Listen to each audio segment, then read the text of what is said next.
So, the Coca-Cola 600. And, well, there's a lot that we can talk about in it. Firstly, let's talk about, the winner, Ryan Blaney. Really well done by him. He'd been doing really well throughout the day. And he's picked up his first win now in, nearly 2 years? Feels weird to say that, but he did really well with that. I mean, you could just see it time and again. He was getting away from Byron on the restarts. And yeah, he was just able to hold on. I was really impressed by that. It's another driver now into the playoffs. Elsewhere, yeah, Byron was consistent throughout the season. He has been throughout the season. He's been one of the front runners constantly. And then after that, it was three Toyotas. So you had a Ford, a Chevy, and three Toyotas. Truex beating out the 2311 cars, 4th and 5th. There probably would have been the other Toyotas up at the front, but they all had issues over the course of the day. So overall, the best performing manufacturer, easily. Kyle Busch, Rowdy, he did really well. And he came back from a couple of bits and pieces. I found it really funny when he was just rolling back around the apron. Because he's like, yeah, I don't want to, flat spot the tyres. I'll just fire it back up and flick it around.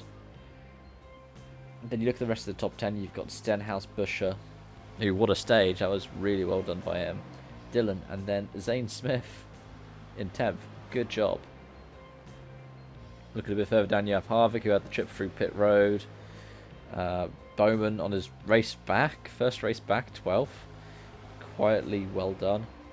Then Preece, Allmendinger, who's been very quiet this season. Then JJ Haley in 16th. Sorry, Justin Haley in 15th, JJ Haley in 16th.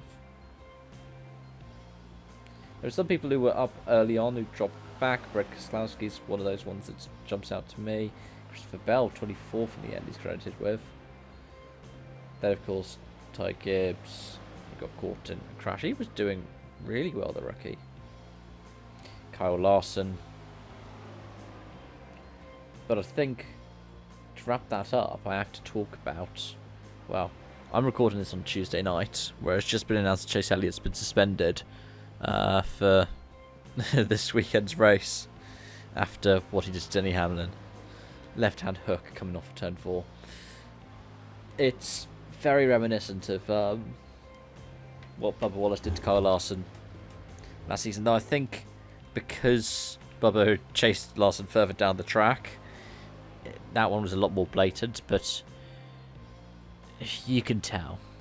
I mean, I saw Denny Hamlin went on Twitter and got all of his telemetry out to go and proved the point. But he's right. I know Danny's one of the most unpopular drivers in NASCAR, but he is right. Like, you have to think about the safety aspect of it. Sure, his driver got suspended last year for doing the same thing to one of Elliott's teammates. But I think he's been consistent about it anyways. Like, these cars have been career killers at some stage. We're already a year and a half into their active use.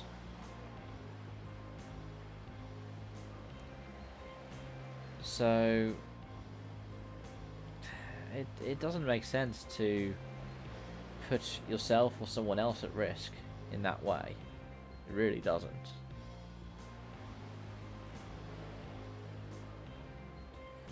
Now let's look at the standings going into next week at Gateway. And firstly, Chase Elliott is in 29th in the standings and will be missing Gateway, which is really bad news for him because it means that he is guaranteed to be in the must-win situation. Bowman is now on the bubble. He is the 16th placed guy. Luckily for him, I don't think there are any race winners who are below him in the standings. But yeah, Chastain still leads the regular season points by 1 point from Blaney, and then Byron is another 3 points back.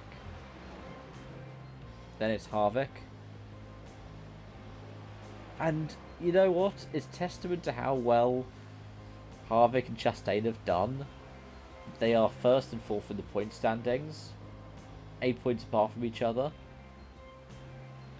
and neither of them have won a race. And you go further down, and the next one not to have won a race is Keselowski in 9th. Then Buescher in 12th. Then Bubba in 15th, and Bowman in 16th.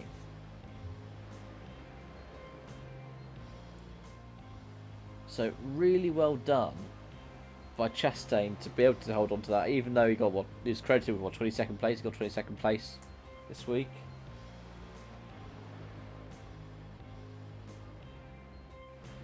Yeah, overall I found it more enjoyable than Indy 500. I did skip through as much of it. Even though there was less overtaking, there were a lot more cautions though. So maybe I'm just a bit primitive like that. But those are my thoughts. Let me know your comment section down below. Thank you so much for watching. I'll see you again soon. Bye bye for now.